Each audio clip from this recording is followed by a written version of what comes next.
I don't think gamers are going to be speaking as highly of Valve once the Steam Machine price is officially unveiled. It's looking like it's going to be around $1,200 US.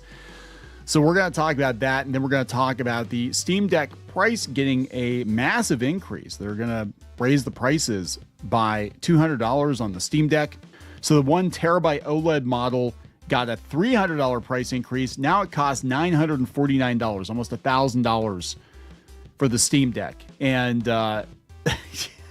it's just a sign of the times, man. It's going to be harder and harder to be a serious gamer for under $1,000 because the next console generation, they're talking the PS6, whenever the hell it comes out, is going to be $1,000, and the next Xbox is probably going to be at least $1,000.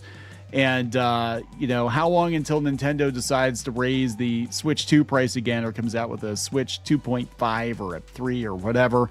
And also gaming rigs, PCs. I'm going to break down the prices for you on a gaming PC.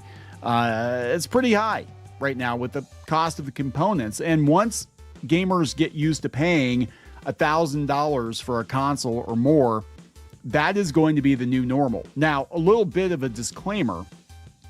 In the 70s, the Atari 2600, it would have been the equivalent of $1,000 today. But that was new technology. And back then, gaming consoles, computers, that kind of tech, that was for like the super rich friends. But I think this is going to push more people to maybe going back to retro games. I could be mistaken. I don't know how the Steam Machine is going to do. The only thing that could maybe save the Steam Machine is if the performance is crazy good and the cost of building a gaming PC is so prohibitive that people are just, like, hey, you know what, $1,200. I know it's going to run most things. They're going to be optimized. I'd rather pay that than, $2,000, $2,500 to build a rig myself. I don't know. So let's talk about all this. Before we get into it any further, please subscribe for more pop culture news, views, and rants, guys. This is Kneon. This is Clownfish TV. If you're looking to support the channel or to get more of us, go out to more.clownfishtv.com. That's more.clownfishtv.com. We've got some episodes and podcasts out there you will not find anywhere else, and you get access to that by joining the Reef. So for less than one super chat, you get access to content. You help support us. Thank you very much for that. And also, if you want to check us out on the audio side, any audio platform, iTunes, Spotify, iHeartRadio, you can find the podcast out there as well. So thank you very much again for that. All right, so let's talk. Actually, you know what? Let's talk about how much it costs to build a gaming PC in 2026. And I think these numbers are actually low. I think they're lower than they should be, but low-end 1080p build is around $850 to $1,100. That'd be a very bare bones. It'll run Fortnite, and maybe that's about it. But we're talking, $1,100 probably easy. A mid-range 1440p build, $1,500 to $2,100. I'm telling people conservatively, I'm going to say for a decent machine, $1,500 to $1,800 right now, I think is, probably what you're looking at minimum. High-end 4K enthusiast build, $2,800 to $4,500 plus. I don't know of anybody personally who owns a $5,000 PC, but if you want to spend that much money on a PC, but yeah, the components are expensive right now. Everything is very, very expensive. And it looks like Valve is raising their prices accordingly. So the Steam Deck, God, they're raising it to $300. They're raising up $300 to $949. That's crazy for a handheld. So this is coming from The Verge. Valve has significantly increased the price of the Steam Deck, but now it's also in stock. So the 512 gig Steam Deck OLED is $789, up from $549, while the 1 terabyte model costs $949, up from $649. As I write this, both models are available to buy on Steam with an estimated delivery date of 3 to 5 business days. The company says the price increase is because of rising memory and storage costs. Nothing about the Steam Deck has changed, but these new prices reflect the current state of component costs and other global logistical challenges across the industry as a whole. We'll keep you updated if anything changes. Some refurb Steam Deck models are currently available, including the 512 gig OLED model for $625 and the 1 terabyte OLED model for $759. Still a lot of money for a handheld, man. That's a lot of money for a handheld. In February, updated the Steam Deck store listing to say that the handheld gaming PC would be out of stock intermittently in some regions due to memory and storage shortages. Memory and storage shortages have also created hurdles for Valve's planned launches of the Steam Machine and Steam Frame. The company originally wanted to launch them in early 2026, but due to shortages, it now expects to ship them at some point later this year. Valve did launch the Steam controller, which it announced alongside the machine, and the frame late last year on May 4th. Ramageddon hasn't just hit Valve in April. Lenovo increased the price of the Legion Go 2 by hundreds of dollars, and Sony and Nintendo have announced price jumps for the PlayStation 2 and the Switch 2. I gotta lose some of these comments here. But now at least everyone's fired. An even greater suggestion that the Steam machine will likely start no lower than $1,000 US, and God knows how much the Steam frame will be. Price, inquire here. Yeah, if you have to ask, you can't afford it, right? Memory price is getting out of hand, good Lord. I think that's some of it. Here's what happens. These companies, and it's every company, and Valve for the most part has been pretty consumer friendly, but it could be whoever's supplying them with their components. Companies take advantage of crises. They do every time. They take advantage of crises. There's major crises. They will raise the price and say, oh, it's because of whatever, the chicken shortage. Now the eggs cost $7 a dozen or whatever it is. Very seldom do they ever drop the prices when the crisis is over. This happened with gas. I remember Hurricane Katrina was when the gas prices jumped, and then the 2008 financial crisis, the gas prices jumped again, and they didn't ever go down to what they were pre-crisis. Same with COVID, right? Food prices went through the roof, and yeah, some of the stuff has come down, but it's not what it was just a couple of years ago. I mean, it's insane how much food costs now compared to what it cost before COVID. You look at McDonald's, and I was going back and I was like, oh my God, like, I know I'm not crazy. I used to get this thing for like $2. Like I get iced coffees every morning. I go to McDonald's every morning. I get iced coffees. I'm like, they used to be like $1.50, $2. I'm not crazy, right? Now they're like $3.50. Yeah, I know it's cheap coffee compared to Starbucks, but it's like, I like my iced coffee. Okay. But I can't function without it. But I'm like, I know I'm not crazy. It only used to be like $2, and I did not spend this much money on coffee every month. And then, no, it went up. Everything went up. Burgers went up. Everything went up. Now they're like, they don't even have a dollar menu anymore. It's like, oh, we have a value menu. You can get a $3 cheeseburger. I'm like, bitch, I remember when the cheeseburgers used to be like 79 cents normally. And it wasn't that long ago. You could get them for $1, just a plain old hamburger, at least. You could get for like $1 for the longest time. I used to get, man, I'm really going down a whole nother path here, but bear with me here. McDonald's, you need to bring back the jalapeno McDouble. It was the best damn sandwich you've ever made. It was really good, and it was only $2. It was great. It had like crispy onions on it and jalapenos and this really good sauce. $2. And it wasn't that long ago. It was a couple of years before COVID and whatever. Anyway, this person says, Tim Van Beveren says, back to reading books for me, I think. This person says, this and working out has helped my mind so much this year. Webcomics are nice reads too. Yeah, this is what's going to happen.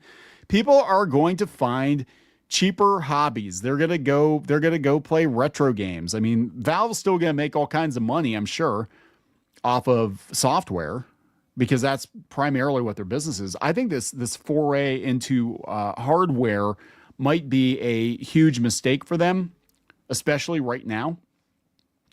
Wade, the developer, says, I hate to say it, and I don't want to seem conspiratorial or alarmist, but I believe the gaming industry is slowly dying. Oh my God! How dare you say that? You sound like Clownfish TV. No, actually, I think the modern gaming industry is right-sizing. That's my personal opinion. But he says the prices of game consoles, handhelds, and PCs are skyrocketing. Eventually, only people making at least six figures will be able to comfortably afford gaming hardware. I do agree with that. It was the same with the Atari and like the Macintosh when it came out. Like, only rich people had Blu-ray players when they first came out. Only rich people had Ataris. It wasn't until a few years later that stuff was so cheap. I mean, if you told somebody in like 1977 that the bottom was going to fall out of the video game industry in just 6 or 7 years, and you could pick up Atari games for like $1 at the drugstore, it would have been like, what are you smoking, right? Well, you're probably smoking something because everybody smoked back then, even the kids and the dogs. Like everybody smoked in the 80s. He says, I have a theory that the constant price hikes are having a knock-on effect that will make cloud-based gaming more palatable to the average gamer and eventually the hardcore gamer, but that's much further off because historically they weren't as cost-sensitive as the latter. I think that's what the end goal is, and I talked about this in another video talking about computer prices and what I think is going to happen. I don't think they want you to own your computer. I don't think they, whoever they are, corporations, I don't think they want you to own your computer. They don't want you to own your video game console. They don't want you to own your devices. They want you to lease your devices and then lease the compute power, the games from them. And they've slipped a couple of times, like that guy from Ubisoft. They've slipped and they said, you know, you need to get used to not owning your games. So what they will do is they will make everything so cost prohibitive that buying it is ridiculous. You're going to lease your stuff. You're going to pay them forever. They want you on a subscription plan forever so they can look at the monthly recurring revenue every month.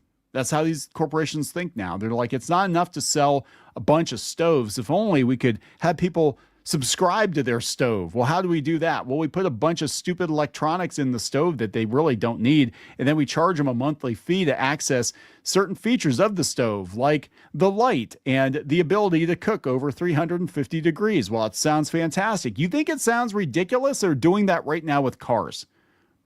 They're literally doing that right now with cars. You buy the car, ha, ha, ha, you fool. You will not be able to go over the speed limit. You will not be able to access all the features of the car. You'll not be able to even use the heated seats unless you pay an additional monthly subscription for some automobiles. I think it was Volkswagen was doing that and a couple other ones too. The people's car.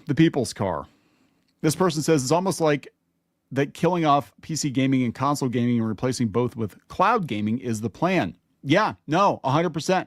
I think that's what the plan is. Well, that's the ideal plan for these companies. The thing is, gamers are revolting. Gamers are rejecting this. Gamers are going back and playing physical copies of older games. They're absolutely rejecting the new generation of consoles, I think, and they're going to continue to reject them, especially if they creep up over $1,000. You're not going to sell a whole bunch of PlayStation 5s, pros or whatever for $950 or whatever the hell they're charging for them right now. So let's talk about the Steam machine price leaks. It's not pretty. This is according to Screen Rant. They said 2026 is shaping up to be a pretty big year for Valve and Steam. The Steam Deck is still a monster success despite hardware shortages and a huge price hike. And we recently got the brilliant new controller, but gamers have been waiting to find out how much the Steam machine will cost. As spotted by Vice, they said data miners recently found a bunch of new information hidden in an update to the Steam hardware reservation system. According to Steam Tracker, Valve added code for a product that could cost 1,000 or thousands of euros. Now, this could be a reference to the Steam Frame, Valve's upcoming new VR headset, but given it the reference, damn, this is awkwardly written. Given that the reference was specifically found in relation to the Steam machine, it seems unlikely. A small update in the source code chunk containing the hardware reservation system indicates that they have prepared the system for hardware that requires thousands of euros, reads a post on the Steam Machine subreddit. While the leaked price is in euros, a swift conversion tells us that it would amount to roughly $1,164 or 862 euros. Basically, rip to your wallet if this is truly an indication of the price of the Steam Machine. That is what has been rumored for a while, that the Steam Machine, the floor was going to be $1,000, and more than likely the model that they would recommend would be like $1,200 to $1,500. Because remember, what was it? Linus Tech Tips, I think he actually went to Valve and asked them flat out how much it was going to cost, and he was thinking it was going to be like the Switch. It was going to be like $500 or $600, and they just kind of looked at him like he had a third eye, and it's like, yeah, no, it's going to cost a lot more than that. It says on confirmation. They say it could be the 2 terabyte version in Steam controller. I highly doubt the 512 gig model will exceed $1,000. If it does, Valve are out of their mind. Well, they just raised the price of the Steam Deck. I don't think they're out of their mind. I think this is exactly what it's going to cost. I think it's going to be at least $1,000. I think it's going to be $1,000 easy. They said people were calculating based on the price of components around $750 before RAM and solid state price hikes. Steam said they wouldn't undervalue the machine at the time unless they changed their mind. I doubt it. It will most likely be $999 because going above $1,000 really hurts marketing. Wow, you can have a budget cut gaming PC for the low price of $999, or you can lease it from us, and then you can stream your games or whatever. I don't know. Whatever the price ends up being, it should be revealed pretty soon. Yeah, eventually, but I think they know people are going to get sticker shock. I think what they were kind of waiting to happen, just if I had to guess, is let's let everybody else raise their prices first so it doesn't look as bad when we drop what our price is going to be. But we're not going to get another one of those PlayStation moments where they do the mic drop and it's going to be super cheap. No, that's not going to happen anymore. I mean, we're living in a new reality where I think at least AAA gaming, modern gaming is going to be a very expensive hobby. And you'd be better off, I think, getting into Warhammer at this point. I don't know. I'm going to wrap it up. Please subscribe. Curious what your thoughts are. Leave some comments below. Again, check out the audio version of Clownfish TV wherever you listen to audio, and we'll talk to you guys later.